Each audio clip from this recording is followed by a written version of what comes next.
చంద్రగ్రహణం సందర్భంగా ఇవాళ ఉమ్మడి వరంగల్ జిల్లాలోని ప్రముఖ ఆలయాలతో పాటు ఇతర ఆలయాలు మధ్యాహ్నం తర్వాత మూసివేయనున్నారు. భద్రకాళి అమ్మవారి ఆలయంలో అమ్మవారికి పూజలు నిర్వహించి హారతి ఇచ్చి ఆలయాన్ని ద్వారం బంధం చేశారు ఆలయ అర్చకులు. సాయంత్రం 7 గంటల తర్వాత ఆలయాన్ని శుద్ధి చేసి తెరవనున్నట్లు తెలిపారు. రేపు ఆలయ గోపురం నుంచి అమ్మవారి పాదాల వరకు సంప్రోక్షణ నిర్వహించిన తర్వాత పూజలు ఉంటాయని చెబుతున్నారు ఆలయ అర్చకులతో. సత్యంతో మా ప్రతినిధి నరేందర్ ఫేస్ టు ఫేస్. నేడే శుద్ధ పాడ్య పున్నమి. ఈరోజు చంద్రగ్రహణం.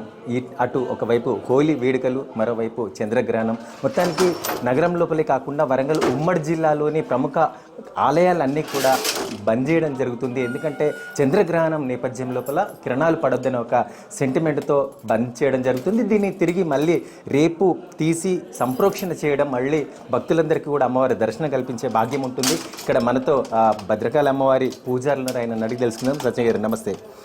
అయితే చెప్పండి, ఏంటి ఇవాళ ఎందుకు ఆలయాలన్నీ క్లోజ్ చేస్తున్నారు? ఈ ఆలయమే కాకుండా ప్రముఖ ఆలయాలన్నీ కూడా క్లోజ్ చేస్తున్నారు. ఏంటి ఈ చంద్రగ్రహణం ప్రభావం ఎలా ఉంటుంది? ఏంటి? భద్రకాళి శరణమ్మమ్మ.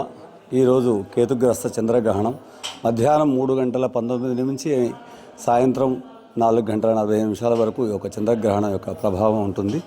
కాబట్టి ముఖ్యంగా ఈ గ్రహణ వేద సమయం కాబట్టి ఉదయాన్నే అమ్మవారికి చేయాల్సిన అభిషేకాలు, అర్చనాదాలు, ధూపదీప నైవేద్యాలు, పరివార దేవతలకు బలిహరణలు కూడాను అన్ని కార్యక్రమాలు పూర్తి, నవావరణ అర్చన ఇలాంటి నిత్య చేయాల్సినటువంటి కార్యక్రమాలు, ఉదయాస్తమ పూజలు కూడా పూర్తి చేసి అమ్మవారికి నివేదన జరిపి అమ్మవారి యొక్క ద్వారబంధనం చేయడం జరుగుతుంది. మళ్ళీ సాయంత్రం 7 గంటలకు తీసి ఆలయాన్ని అంతా గ్రహణం అయిన తర్వాత మనం పట్టు స్నానం, విడుపు స్నానం ఎలా చేస్తామో ఉదయం గ్రహణం పెట్టినట్టుగా, అలాగే సాయంత్రం గ్రహణం అయిపోయిన తర్వాత కూడాను శిఖరం దగ్గర నుంచి అమ్మవారి పాదాల వరకు కూడా అంతాను శుభ్రం చేసి గణపతి పూజ, పుణ్యావాచనం అలాంటి కార్యక్రమాలు, వైదిక కార్యక్రమాలన్నీ నిర్వహించి, ఎందుకంటే సూర్యాస్తమయాక హోమాలు పనికిరాదు కాబట్టి రేపు ఉదయాన్నే ఆలయాన్ని తెరిచి సూర్యోదయం అయిన తర్వాత దానికి సంబంధించిన హోమాలు వైదికంగా ఏదైతే శాస్త్రంలో చెప్పబడిందో ఆ విధంగా వైదిక కార్యక్రమాన్ని నిర్వహించి అప్పుడు భక్తులకు దర్శనాలు కల్పించడం జరుగుతుంది. ఏంటి అసలు ఈ చంద్రగ్రహణం అంటే ఏంటి? చంద్రగ్రహణం పడుతున్న సమయం లోపల అందరూ జాగ్రత్తలు వహించాలంటారు. అటు గర్భిణీ స్త్రీలు అయితే కదలొద్దు అని చెప్పేసి అది నానుడి ఉంది, అది పెద్దలు చెప్తుంటారు. అసలు ఏంటి ఇది గ్రహణం, దాని ప్రభావం ఎలా ఉంటుంది?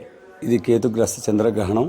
దీనికి ముఖ్యంగా పుబ్బా నక్షత్రం సింహరాశికి సంబంధించి ఒక గ్రహణం పడుతుంది. పుబ్బా నక్షత్రం సింహరాశి కూడా, పుబ్బా నక్షత్రము మగా నక్షత్రం సింహరాశి ఎవరైతే జాతకులు ఉంటారో వారు ఈ గ్రహణాన్ని చూడకూడదు. ఆ కిరణాలు పడకుండా జాగ్రత్తగా ఇంట్లో కూర్చొని గ్రహణం పట్టే సమయంలో మధ్యాహ్నం 3 గంటలకు స్నానం చేసి, ముఖ్యంగా ఈరోజు ఉదయం అల్పాహారం పాలు కానీ పండ్లు కానీ స్వీకరించి మధ్యాహ్నం 3 గంటలకు స్నానం చేసి 3 గంటల 19 నిమిషాల నుంచి సాయంత్రం 6 గంటల వరకు కూడాను ఏదైనా జపం చేస్తూ లేకపోతే పూజ చేసుకుంటూ దైవనామస్మరణ చేసుకోవచ్చు. ముఖ్యంగా మనకు కనబడే సమయం ఎప్పుడంటే సాయంత్రం 6 గంటల 15 నిమిషాల నుంచి 6 గంటల 45 నిమిషాల వరకు మాత్రమే, మనకు 45 నిమిషాల సమయం మాత్రమే మనకి గ్రహణం కనబడుతుంది.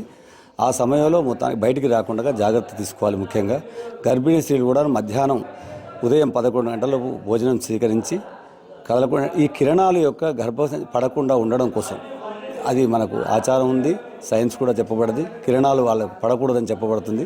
ఆ కిరణాలు పడకుండా జాగ్రత్త తీసుకొని హాయిగా రెస్ట్ తీసుకోవడం మంచి ఉద్దేశం. ఇలా పౌర్ణమి, హోలీ, నిన్న కామదహనం జరిగింది. అయితే ఈ హోలీ, ఈ చంద్రగ్రహణం అనేది ఒక అడ్డుగా మారింది. ఇవాళ జరుపుకోవాలా, రేపు జరపాలి అనే ఒక మీమాంస ప్రజల్లో ఉండింది. సంబరాలు ఎప్పుడు జరుపుకుంటే బాగుంటుంది అంటారు?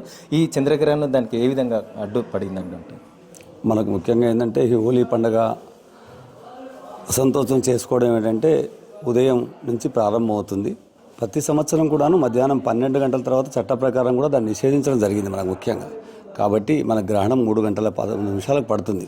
కాబట్టి ఉదయం అందరూ కూడాను, నిన్న రాత్రి కామదహనం అయింది, ఈరోజు ఉదయం 6 గంటల నుంచి 11 గంటల వరకు కూడా ఈ హోలీ ఆడుకోవచ్చు, ఎలాంటి ఇబ్బంది లేదు. తర్వాత భోజనాలు స్వీకరించి యథావిధిగా కార్యక్రమాలు నిర్వహించుకోవచ్చు. ఎందుకంటే పౌర్ణమి ఈరోజే ఉంటుంది, రాత్రి కామదహనం అయిపోయింది. కామదహనం అయిన తెల్లారే మనకు పౌర్ణమి హోలీ ఆడుకోవడం మన ఆచారం. కాకపోతే సమయం ఎక్కువ ఆడుకోకుండా తక్కువ చేసుకోవడం వల్ల ఈ పండుగ పౌర్ణమి నాడు పూర్తి చేసినట్టుగా జరుగుతుంది. చంద్రగ్రహణం పూట అయిపోయిన తర్వాత ఇండ్లలో కూడా భక్తులు చాలామంది ఉంటారు. ఎలా సంప్రోక్షణ చేసుకోవాలని ఒక మీమాంస ఉంది, ఏం చెప్తారు? మధ్యాహ్నం పట్టు స్నానం చేసేసి జపాది కార్యక్రమాలు చేసుకుంటూ కూర్చోవచ్చు. తర్వాత 7 గంటలకు గ్రహణం విడిచిన తర్వాత విడుపు స్నానం చేసి దేవతలందరినీ కూడా శుద్ధి చేసుకొని నిత్య దీపారాధన చేసుకొని కార్యక్రమాలు నిర్వహించుకోవచ్చు. ఎవరైనా పుబ్బా నక్షత్రం సింహరాశి సంబంధించిన జాతకులు ఎవరైతే ఉంటారో వారి నక్షత్రానికి అనుకూలంగా లేని వారు రేపు ఉదయాన్నే దేవాలయాలు కానీ లేకపోతే మన ఇంటి పురోహితుల దగ్గరికి వెళ్ళి కానీ దానికి సంబంధించినటువంటి ఒక సర్పము మరియు ఒక రాగి పాత్ర, దానిలో నెయ్యి వేసి దాంట్లో బియ్యం పోసి కూరగాయలు, ఆకుకూరలు కానీ పప్పు, ఉప్పు, చింతపండు, బ్రాహ్మణ భోజనం కోసం ఆ సంబంధించిన ద్రవ్యాలన్నీ కూడాను ఒక ప్లేట్లో పెట్టేసి ఆ సర్పము, చంద్ర విగ్రహము, నెయ్యి, బియ్యము ఇవన్నీ కూడా బ్రాహ్మడికి దక్షిణపూర్వకంగా ఇచ్చి నమస్కరించడం వల్ల ఈ దోషం పోతుంది. దానికోసం పెద్ద భయపడాల్సిన అవసరం లేదు.